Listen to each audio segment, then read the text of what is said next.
Hi everyone, I am Angel Eve Dianzon. I am one of the members of the Group 3. I am the first presenter of our topic, which is the economic of tourism and hospitality. So first, what is economic of tourism and hospitality? So, economic of tourism and hospitality involves understanding the product, distribution, and consumptions of goods and services related to tourism. Example of this is the travel and the recreation, while hospitality is accommodation, foods, and entertainment. It looks at how industries create jobs, generate income, and influence prices, and affects local and national development. Also, it helps businesses and government to make decisions about investment, pricing, and sustainable growth. Next question. What is the role of tourism and hospitality in economic development? So, tourism and hospitality helps a country economy by bringing in foreign money, creates jobs, and supporting local businesses. Tourist spending boosts income and helps develop infrastructure. It also supports other industries through the multiplier effect. Later on, we will know what is the multiplier effect. When managed well, tourism can reduce poverty and promote long-term growth. There are several developing countries that have used tourism and hospitality development as an alternative to help economic. So there are three reasons for that, and first reason is there is a continuous demand for international travel in developed countries. So this once explains that in traveling international, they usually have their higher income and more free time. This allows them to spend more money on vacation, business trips, and visiting family or friends in other countries. Their desire to explore new culture, relax, and experience the different places that keeps the demands for international travel consistent and strong. The second reason is as economic developed countries increase, the demand for tourism and hospitality also increase at a faster rate. So this one explains as income rises in developed countries, people have more money to spend on leisure activities like travel. With more disposable income, they tend to make more vacation and choose better hotels, restaurants, and entertainment. This causes a faster growth in demand for tourism and hospitality services as more people can afford to travel both locally or domestically and internationally. This increased demand benefits countries that rely on tourism because it brings more visitors and more spending. The third one and last one is developing countries need a foreign exchange to aid the foreign development. So the last one explains that developing countries need foreign exchange because it allows them to buy goods and services from other countries such as machineries, technologies, and raw materials that they cannot make by themselves. These monies helps them invest on important projects like building infrastructures, improving healthcare and education, which supports economic growth. Without enough foreign exchange, these countries may struggle to develop and improve the living standard of their people. Tourism is one of the way to foreign exchange by attracting visitors who spend more in their countries.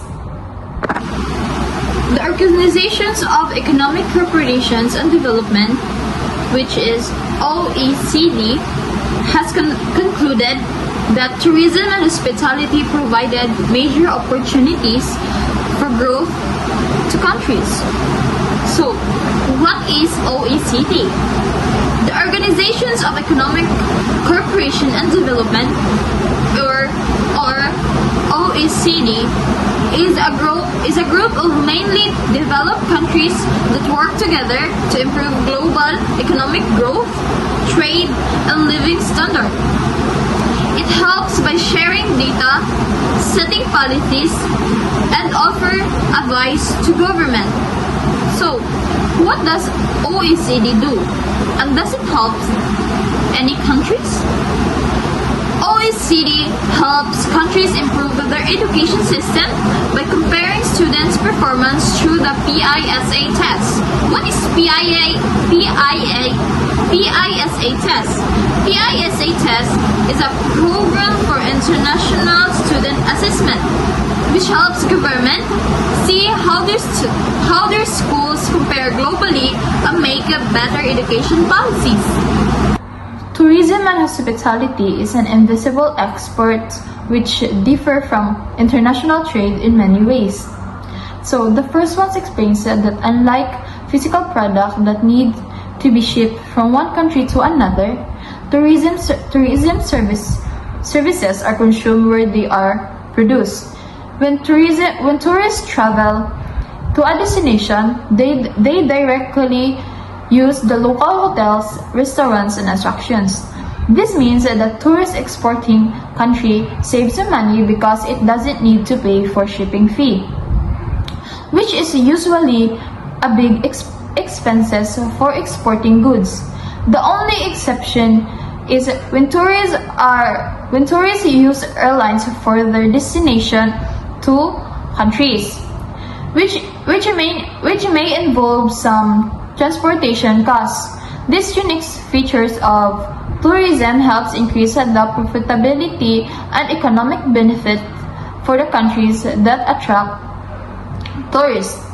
The second one explains that people's decision to travel for pleasure are influenced by more than just how much money they have or the cost of travel. Things like political unrest, safety concern, and local disturbance can make a destination less attractive, causing demands to drop. Similarly, if a place becomes trendy or popular through media exposure, more people may want to visit. At the same time, tourism demands is sensitive to exchange in prices and people's income.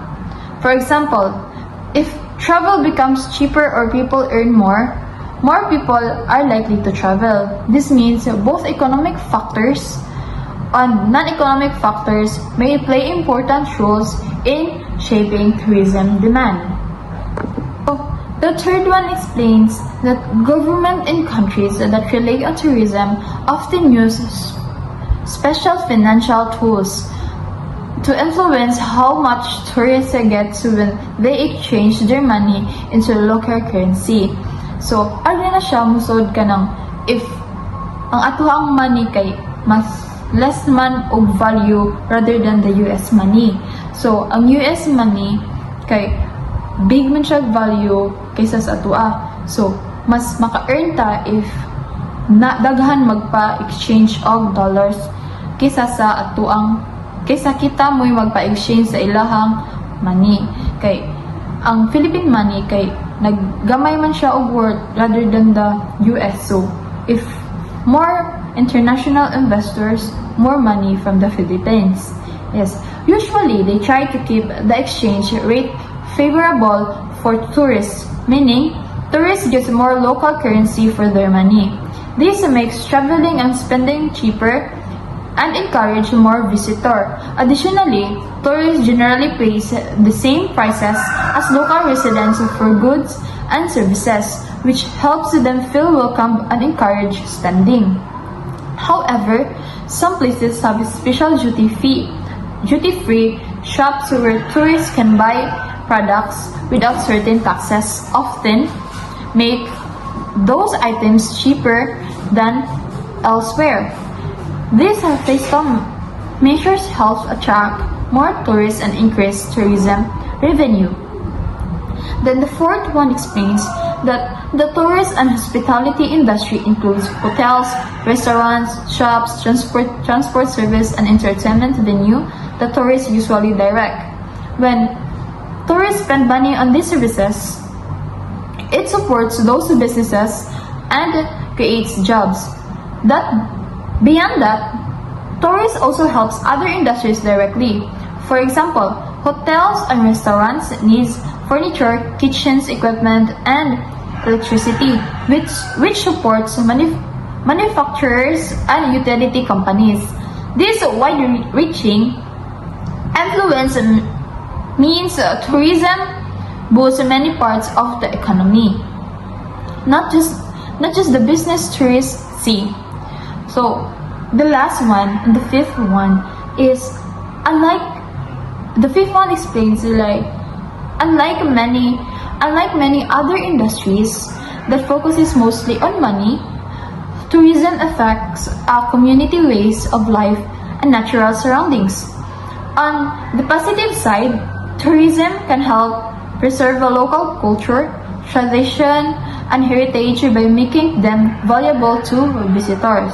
That is why when someone visited other countries, they usually idolize or more sila hanga sa usa ka culture.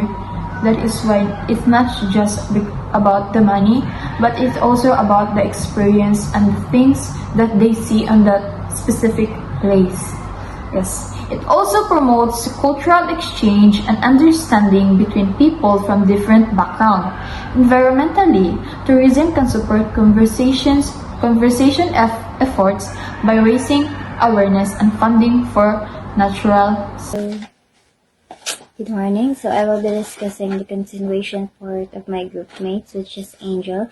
She discussed about the economics, about our introduction of our whole topic, which is the economics of tourism and hospitality. And her part is actually all about specifically the role of tourism and hospitality in economic development. So mine would be the continuation is economic impact and direct and secondary effects. So I will be discussing all of this too. So before that, I will be discussing to you what is the difference between goods and services. So goods is the tangible items that we can be owned, have, or touch. Specifically, that is bags, shoes, makeups, and so on. That is one of the things that we can purchase in any kind of store here. And services, well, the services is the intangible actions.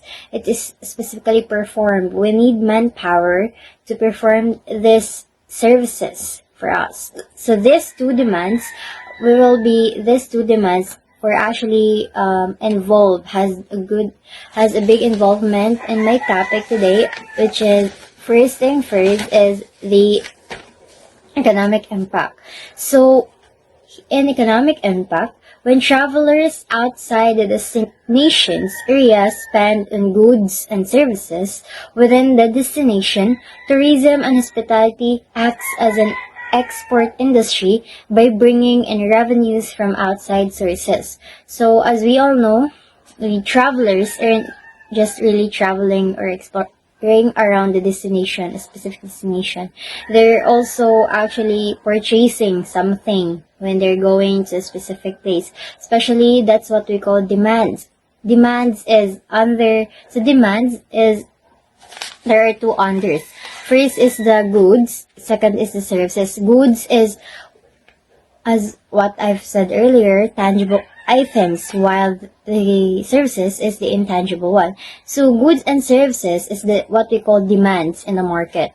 So in economic growth, this help us, specifically in business industry, to actually increase the foreign exchange, increase the income, has given the revenues.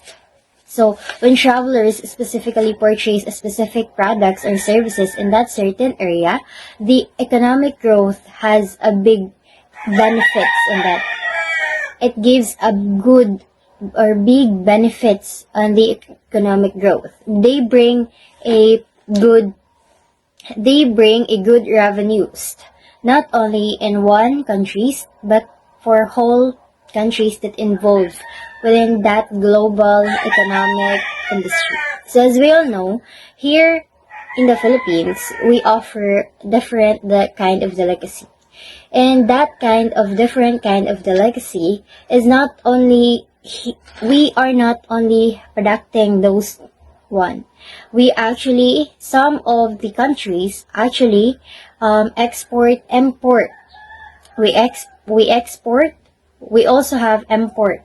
They import us some of the goods that we need in order to sustain, in order to sustain the demands of our consumer. So in that way, globally, our in that way, not a specific countries only has a benefit in that. It is for globally, meaning for all of the countries that is specifically has a interconnection when it comes to business industry, economic industry, has been benefited in that kind of thing. So for continuation, many countries have utilized tourism and hospitality as means to increase foreign exchange earnings to produce investment necessary to finance economic growth. So as I've mentioned earlier, in this kind of way, as travelers has its demands in the market, in this way, it produces or increases foreign exchange, and it opens a lot of major opportunities, especially in business sectors. They open a lot of business in the industry in specific areas because most travelers often actually has a demands. Well, we are living with our own demands, and within that, we need money. We need to sustain our demands. And with that, in exchange of our goods and services for the receivers and the consumer, there is an interaction between the two. And that interaction, it gives both benefits. First is the consumer's demands would actually be sustained by the owner of that certain company or the owner of that certain services. So the demands and the demands and the one who sustain has the connection. They negotiate between that. So in that negotiation, we have the satisfactory. We created a satisfactory. We created a lot of benefits within that negotiation. So in that, many major opportunities will open, especially in business sectors that leads to economic growth. Economic growth means a lot of opportunities.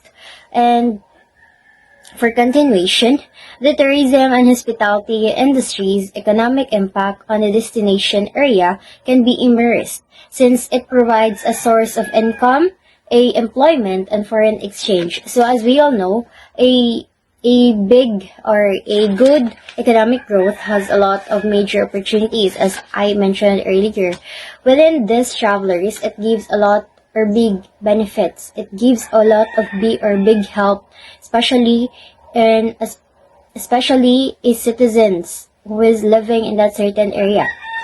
So in that way, not only citizen in that certain area, it gives income, a lot of job offers, since the economic growth is actually offers major opportunities. One of this is the offering job offers, especially because in economic growth, if there is an increased income, there is a big possibility that business sectors would eventually create business in that certain area, especially if they know that this specific services and goods or services are in demand, so they are open in that investment, in that business offers. So in that, they need manpower. And in manpower, specifically employees, they need employees. So the one who can operate that business they're going to open. So within that, it has a big offers, job offers specifically. So it has a big help in that certain area. So it also have foreign exchange. So eventually, for context, when we're going to visit a certain place, especially outside the country or a foreign one with going to travel here in the Philippines, they cannot purchase their own money, dollars itself.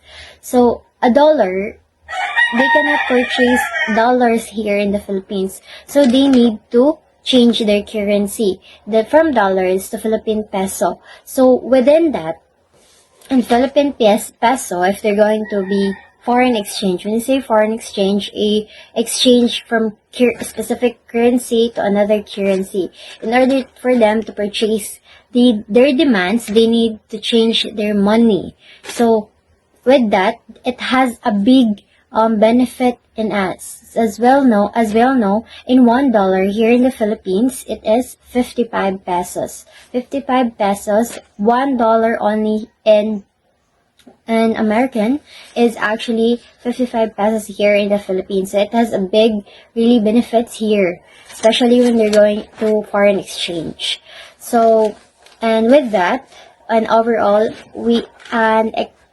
travelers itself, or the tourism and hospitality has a big economic effect, economic growth and sustainable. And in order for that to sustain the economic growth, to have economic growth specifically, we also need to sustain tourism and hospitality. And that has an interconnection of the two. So the continuation of my topic, after the economic effect, we'll be moving to the direct and secondary effects. So direct and secondary effects will be tackling also about goods and services. We'll be also tackling the difference between direct and secondary effects. So in this matter, in order to measure the economic impact of tourism and hospitality on the destination area, it is important to know their direct and secondary effects of visitor expenditures on the economy of the area. Tourist expenditures receive as the income by business, such as hotels, restaurant, car rentals, tour operators, and retail shops serving tourists, have a direct effect on the economy of the host area. The term direct means that the income receives directly. The indirect one, or the secondary effects, mean that the money paid by the tourist to the business are in return used to pay supplies, wages of workers, and other terms used in producing the products or direct services brought by the tourist. So we have the difference between direct and secondary effects. Direct means from the consumer itself to the owner of that shop. So direct negotiation would be the payment from the client or the tourist itself would go directly to the owner of that certain store, of that certain car rentals, or so on. While the secondary effects, the payment from the consumer indirectly to a specific employees that could have a negotiation with that, and in order for that to sustain the consumer's needs or wants, this payment would have a process. So it is not indirectly to be in the owner of the specific stores and so on. So the money or the negotiation was in process. That is the difference. So was in process. So in context, the payment from the clients or the tourist would be in process. Maybe it should be to pay for the wages of the employment, the production of the employment in order to sustain a specific demand. So that's the different. While the direct one would be from consumer or the tourist directly to the owner of that specific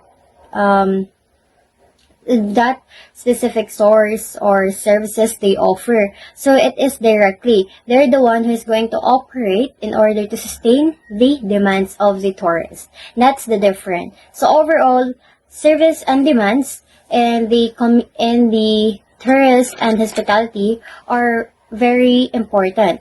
And in order for them to sustain the goods and services, they also need to sustain the tourism and hospitality.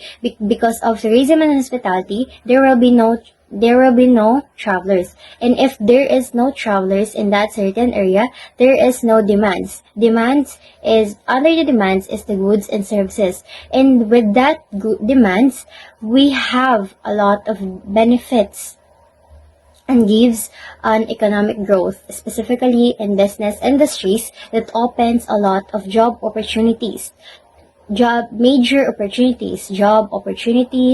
increase in income, foreign exchange, and so on. And with that, we have to sustain our there will be an interconnection or big effects or impacts of tourism and hospitality through the So, in this video, I'm going to tackle about the tourism multiplier. The term multiplier is used to describe the total effect, both direct and secondary, of an external source of income introduced into the economy. The tourism multiplier or multiplier effect is used to estimate the direct and secondary effects of tourist expenditures on the economy of a country. So, the tourism multipliers measures the total effect of tourist spending on country's economy. So, when the tourists spend their monies on like hotels, foods, transportation, and etc., this can create a direct effect by generating income for tourism-related businesses. And then these businesses pay wages and buy supplies, and those employees and suppliers spend their earnings on the local economy. And this leads to indirect and induced effects, altogether known as multiplier effects. So in short, the tourism multiplier shows how one tourist's spending can trigger multiple rounds of economic activity, and it can also benefit many sectors beyond tourism itself. So the multiplier effect is illustrated in the figure 2.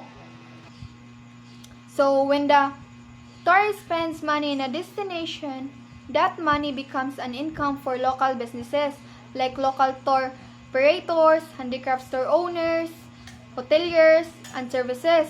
And one example of that is taxi drivers. So the first rounds of spending is that these businesses then use part of that income to pay workers, purchase supplies, and keep profits. And in the second rounds, the employees spend their wages on essentials like rent and foods, while the businesses continue buying more on goods and services.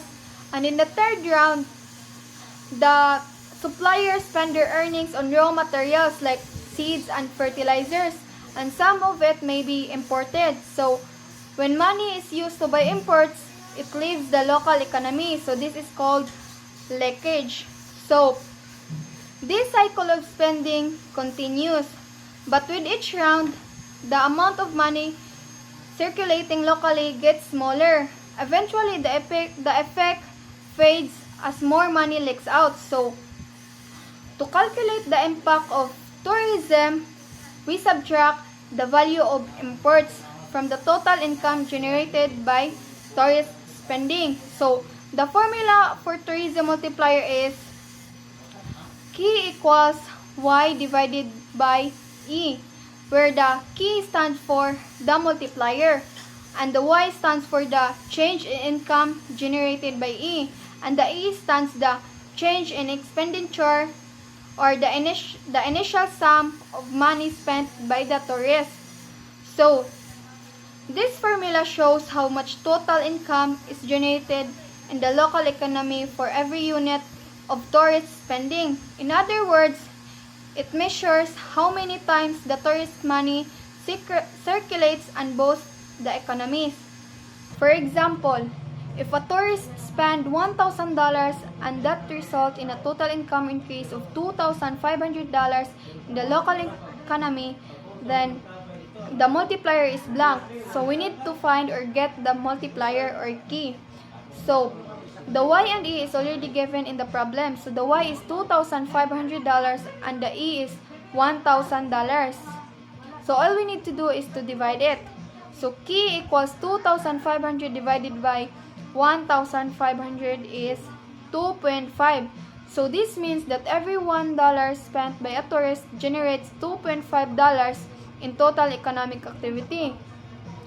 So this means that the size of tourism multipliers depends on how strongly the tourism and hospitality sectors are connected to other local industries. So if hotels, restaurants, and tour operators buy most of their goods and services from local producers, then the money stays within the local economy. So this reduces the needs for imports and increases the multiplier effect. However, if these businesses rely heavily on imported goods and services, then most of the tourist spending leave the local economy. So this is called leakage, and it reduces the multiplier effect. So in short, the more tourism supports and interact with local suppliers, the greater the economic benefit for the region. So the simplified formula for tourism multiplier is shown in the slide. So where key stands for multiplier, and L stands for direct first round leakage, and C stands for the tendency to consume, and CJ stands for the proportion of the propensity spent abroad. Then TIC stands for the indirect tax, and TD stands for the value of direct deductions like income tax, national insurance, and so on. And B stands for the level of government benefits, and the M stands for the value of imports. So this formula shows how many economic leakage, so such as taxes, imports, and spending abroad. So this reduces the strength of the tourism multiplier. So this means that the more money that stays within the local economy, the larger the multiplier effect. So there is a multiplier ranges by economic type. So in developing economies, the tourism income multiplier usually range between 0.6 and 1.2 because of higher leakage. Because of higher leakage, it has more imports and fewer local suppliers. In developed economies, the multiplier is typically between 1.7 and 2.0. So, because it has stronger local linkage and lower dependency on imports. My topic for today is cost-benefit ratio. So, those concerned with developing tourism and hospitality industry, whether a government or a private individual, would like to know the extent of potential benefits and their costs. So, the cost-benefit ratio means comparing the total value of benefits in tourism activity or projects, such as income from tourism, job creation, and local industry or local economic industry. So, in cost is the construction, marketing, maintenance, and the environmental management. So, to arrive at these ratios, the following procedures are used. First is determine where the tourism dollar is spent. This means you need to track exactly how the tourism spend their money. So for example, they spend their money in hotel and resort, restaurant and cafes and in transportation. So second is determine what percentage of each expenditure leaves the local economy. So not all tourism spending stays in the community. Some money goes to outside suppliers or foreign owned businesses. So for example, a resort owned by a overseas company, so they might be sending the profits abroad, and so not all the income benefits the local, because it's given to abroad. Next is number 3. Derive a multiplier effects, a ratio applied to income that reflects multiplier spending within the economy. So the multiplier effects measures how the times the same money are spent in the local economy. For example, a tourist pays a local taxi driver, and the driver spent the money in the local market, and the owner of the local market pays to the staff, and so on. So the more the multiplier, the more the economic growth or economic effects. Next is number 4. Apply the multiplier effects to the tourism expenditure. Arrive at the total benefits of tourism expenditure dollars. So once the multiplier is known, apply it to the original spending estimate or total benefits. So, for example, a tourist spend 1 million, so the multiplier is 1.5 million. So you need to multiply that. So 1 million multiplied by 1.5 equals 1.5 million. So that is the total economic benefits or economic impact. Next is the derive the cost benefit ratio expressed as a dollars received and dollars spent. So comparing the total benefits, you need to compare the total benefits from step 4 to step 5. So for example,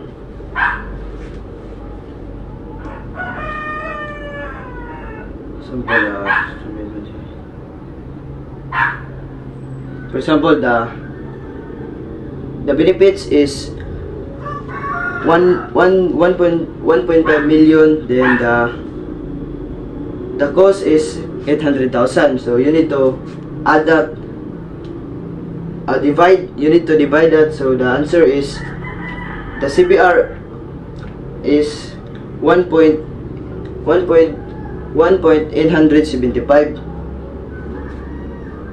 Here in number 6, apply the cost benefit ratio to tourist expenditures to provide estimate of income and cost of tourism business to a community for both the private and public sectors.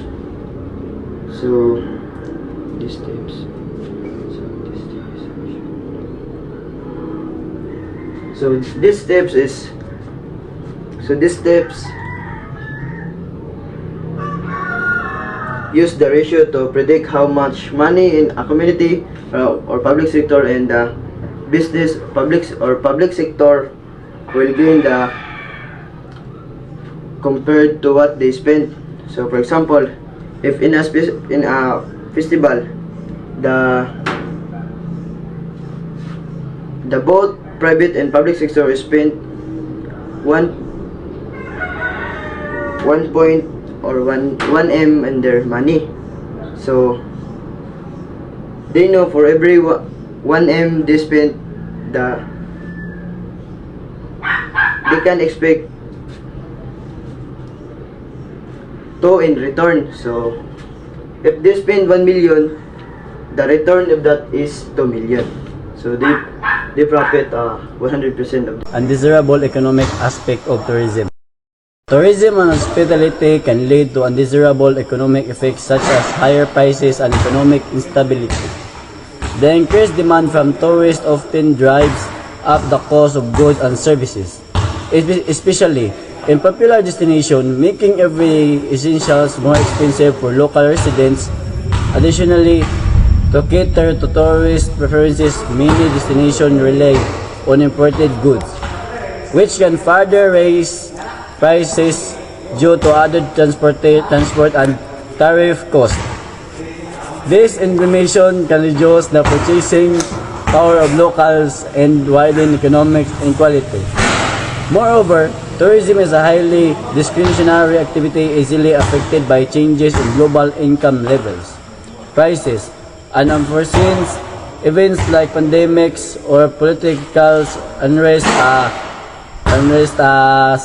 as a result. Regions that depend heavily on tourism can experience significant economic instability, facing sudden drops in income and employment during downturns or maximizing the effects of tourism and hospitality.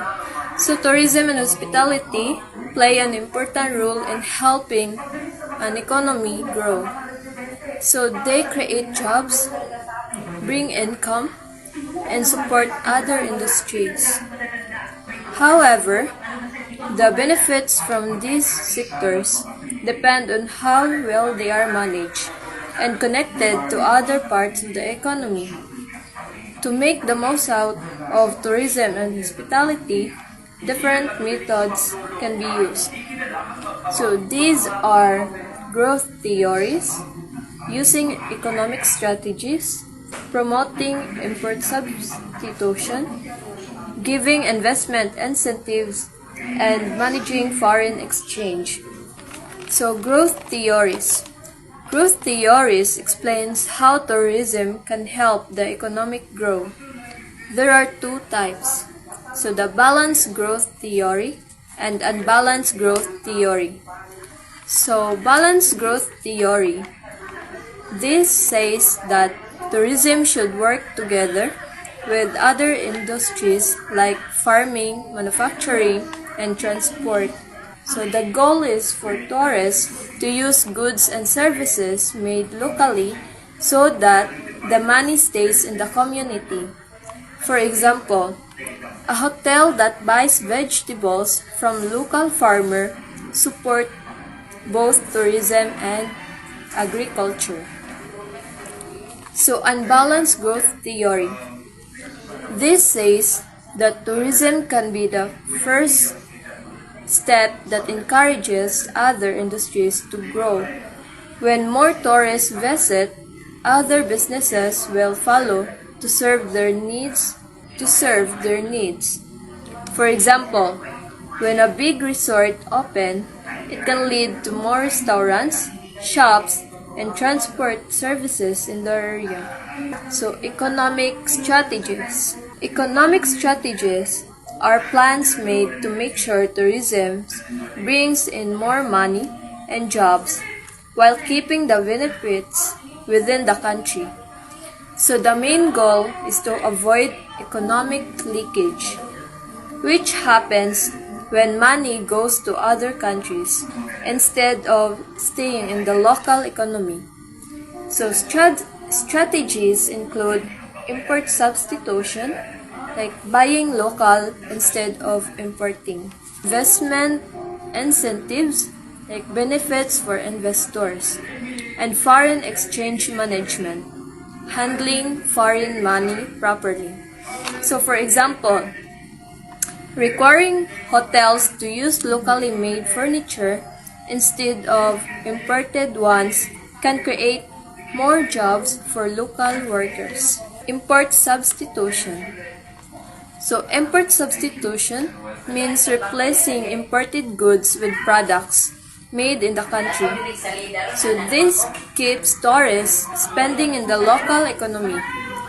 Governments can support this by putting taxes on certain imports or giving loans and grants to local businesses. For example, instead of importing bed sheets for hotels, local companies can produce them, providing jobs and income for the community. So, incentives. Incentives are rewards or benefits given to encourage people to invest in tourism. So, these may include tax breaks, reduced business taxes, free land, low interest loans, or grants. So, for example, a government might give a 5-year tax break to a company building an eco-friendly hotel. So before giving incentives, the government should study the needs of investors and set clear goals to measure success. And foreign exchange management. Foreign exchange management is about controlling how foreign currency is brought in and spent in the country. Many countries limit how much local currency tourists can take out, so visitors will spend more while they are there. So some places also require tourists to pay for hotels in foreign currency, like US dollars, to increase the country's foreign reserves.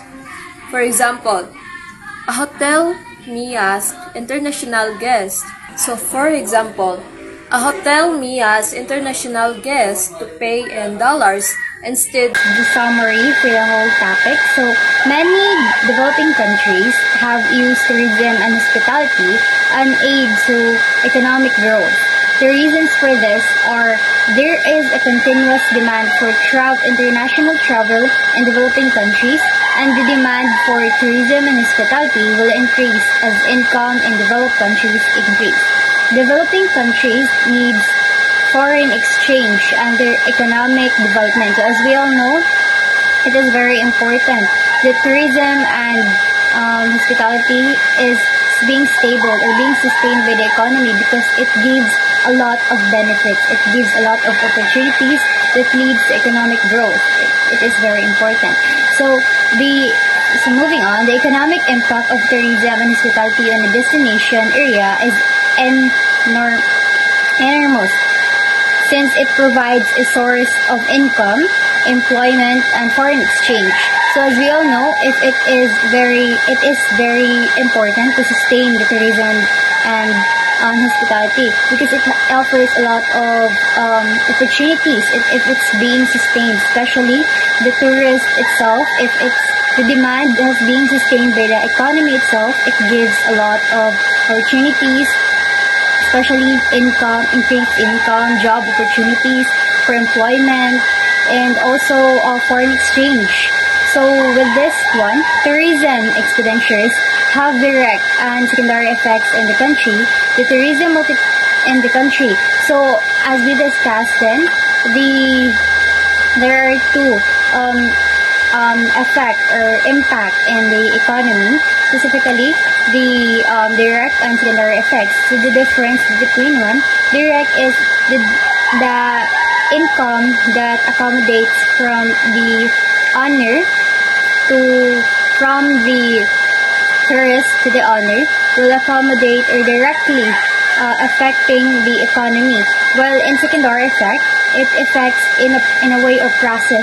So there is a process in a way wherein it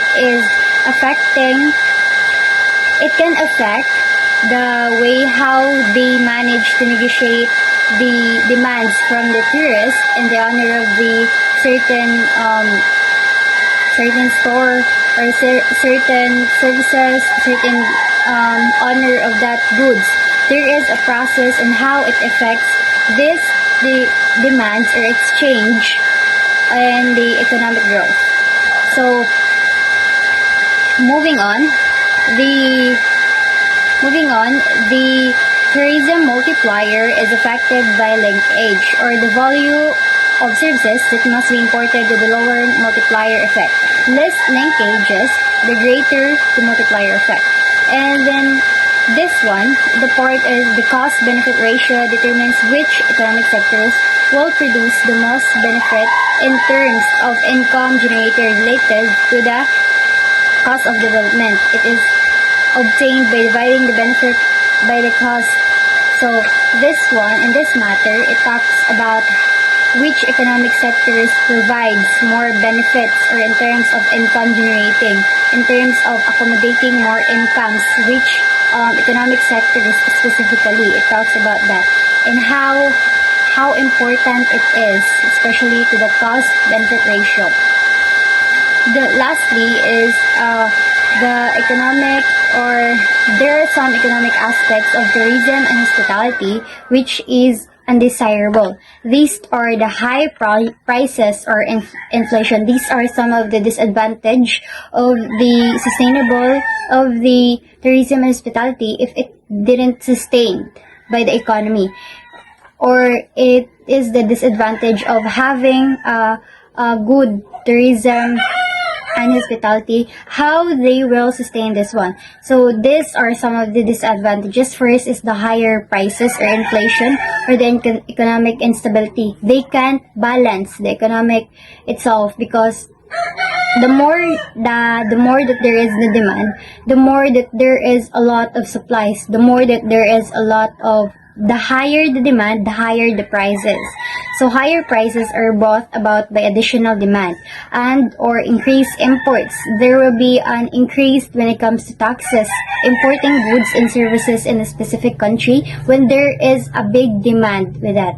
So while economic instability is the result of fluctuation of the prices and income. So it is the instability on how they will generate income due to the high demand or high prices, how they will sustain their